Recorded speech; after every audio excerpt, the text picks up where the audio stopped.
Rangkap lalat buah glumon. Assalamualaikum warahmatullahi wabarakatuh. Waalaikumsalam warahmatullahi wabarakatuh. Perkenalkan, nama saya Niatul Jannah, mahasiswa Universitas Terbuka, program studi agribisnis bidang minat penyuluhan dan komunikasi pertanian. Di sini saya akan melakukan praktik mata kuliah metode dan teknik penyuluhan pertanian. Baiklah, di sini saya sudah bersama Pak Rizal selaku pemilik usaha tani terong, Pak ya.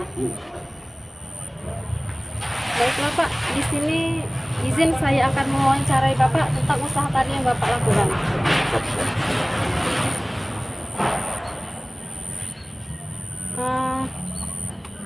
Sudah berapa lama Bapak melakukan usaha tani ini, Pak? Kalau untuk usaha tani ini, pertama saya kenal dulu ya. Nama saya, Assalamualaikum warahmatullahi wabarakatuh. Nama saya Rizal, itu sebagai pembudidaya skala rumahan masih, karena sini saya terkendala mungkin tenaga pekerjaannya.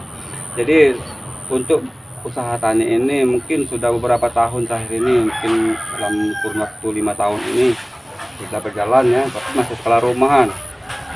Karena kita bukan fokus saja di sini kan, kita ada kegiatan lain. Jadi untuk terkait pertanyaan dari Nanda Nia tadi, masalah budidaya tanaman terong, dan sini juga ada juga tanaman cabai dan juga sedikit tomat.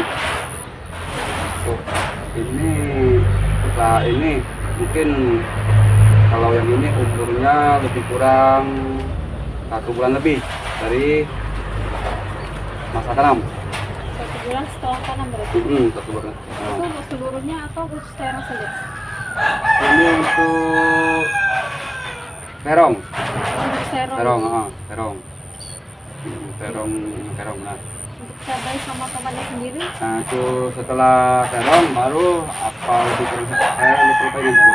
Mungkin waktu itu seminggu setelah pindah tanam terong baru kita pindah tanam cabai. Cabai itu karena di sini saya perhatikan memang pertumbuhan terong dengan tomat ini lebih cepat ya daripada dibanding dengan cabai itu. Untuk kendala sendiri sering terjadi apa Pak? Dari proses pembibitan sampai dipindah ke polybag. Nah, waktu itu di pembibitan itu masih ada bekas bibitnya itu. Kalau di masalah pembibitan itu biasanya kita terkendala karena cuaca yang tidak menentu atau ekstrim. Mungkin di sini cuacanya ya kadang panas terus langsung hujan. Nah, situ hama atau penyakit sering tumbuh ya, sering hinggap di situ, muncul. Nanti untuk antisipasi kita rutin mencegahnya dengan insektisida ataupun herbisida. Itu secara organik atau secara kimia? Kemarin kita sempat buat juga ramuan tidak organik, tapi ya karena mungkin ada kesibukan lain, jadi untuk pestisida organiknya sementara ini belum terlalu saya kembangkan. Jadi di sini kebanyakan mungkin 70%-an pakai pestisida kimia. 70% pakai kimia, 30% berarti pakai organik. Jadi di sini maksudnya 30% pakai organik karena di sini saya rutin memakai pestisida asap cair. Di sini ada asap cair itu sifatnya organik. Kalau boleh tahu untuk bahannya sendiri apa Pak? Asap cair. Asap cair itu adalah hasil dari pengembunan atau kondensasi dari pembakaran itu atau pirolisis, pembakaran misalnya dari pembakaran sekam padi ataupun kayu-kayu itu kita nanti ada alatnya di belakang sana, kita embunkan atau kita alirkan untuk terjadinya penguapan. Nah, tetesan dari uap itulah yang akan dijadikan asap cair yang bentuknya berwarna hitam. Itu disebut asap cair. Untuk kendala setelah penanaman Pak? Setelah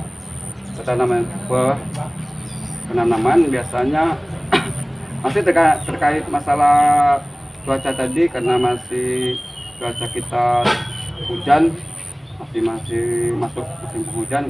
Biasanya di sini yang saya khawatirkan itu serangan hama dan penyakit.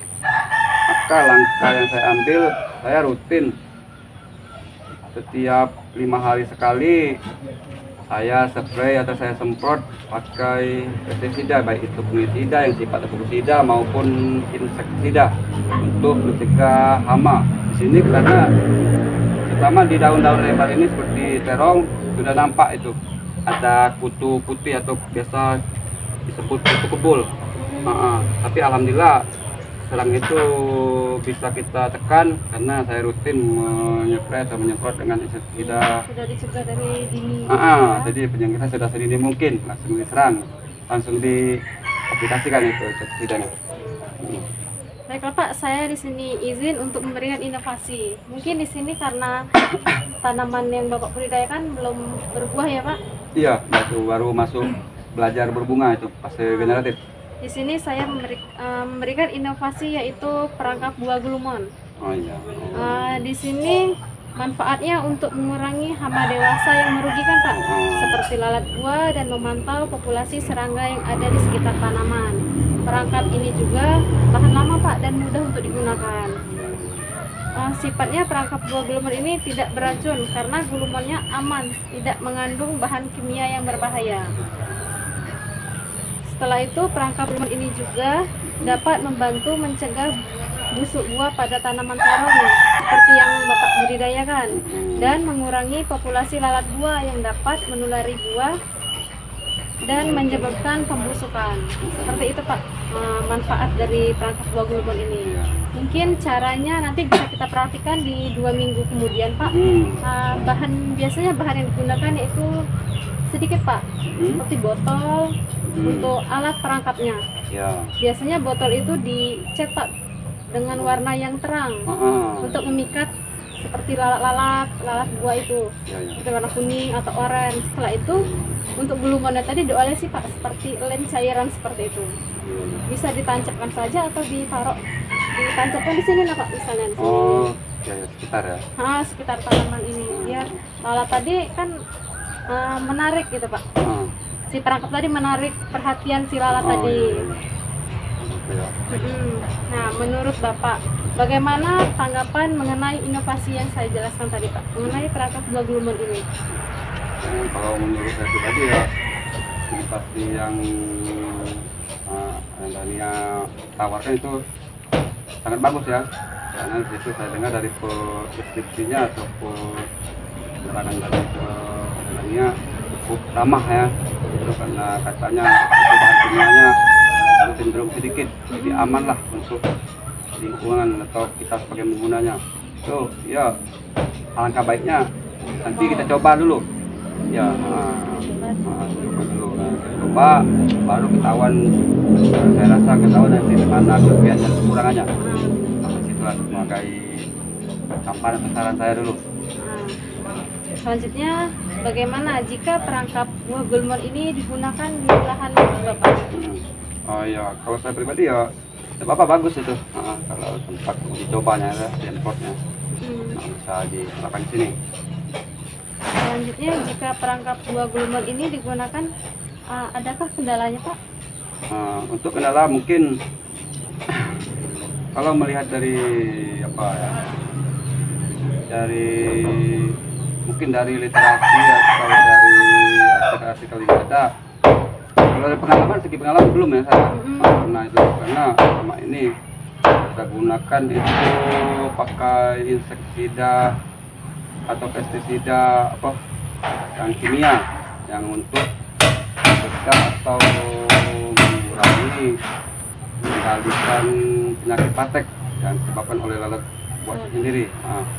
Jadi di sini untuk kendalanya mungkin saya belum tahu ya nanti, tapi saya dengar literasi yang saya baca itu cukup efektif itu, cukup efektif dan bisa juga digunakan untuk di perkebunan skala luas ataupun perkebunan skala rumahan ini. Jadi simpelnya untuk kendala aman-aman saja itu. Yang terakhir Pak, adakah usulan mengenai inovasi ini Pak? Nanti atau ada usulan tambahan bisa kita pakai untuk dipraktik 2 minggu kemudian? Untuk usulan tambahannya nanti apa untuk aplikasi dari Glumon ini atau perangkap alat buah ini bisa di apa ya, bisa buat satu perbandingan. Misalnya saya dengar itu ada lagi yang merek Epigenol itu yang baterai kan, itu bisa, jadi kita bisa tandingkan itu antara Glumon dengan Epigenol itu. Jadi yang mana yang lebih efektif gitu. Nanti untuk dalam perangkap buahnya nanti. Oh, berarti dibuat perbandingan Ah. setengah pakai epigenol dan Ah. setengah lagi pakai Glumon. Glumon. Ah. Jadi mana yang lebih efektif? Itu saran saya kan, Oh, kalau bisa ya. nanti kita coba di 2 minggu terakhir. Baiklah, itu saja yang saya sampaikan mengenai inovasi perangkap buah Glumon. Kepada Bapak Rizal, saya ucapkan terima kasih sudah meluangkan waktunya hari ini. Sekian, terima kasih. Wassalamualaikum warahmatullahi wabarakatuh. Waalaikumsalam warahmatullahi wabarakatuh.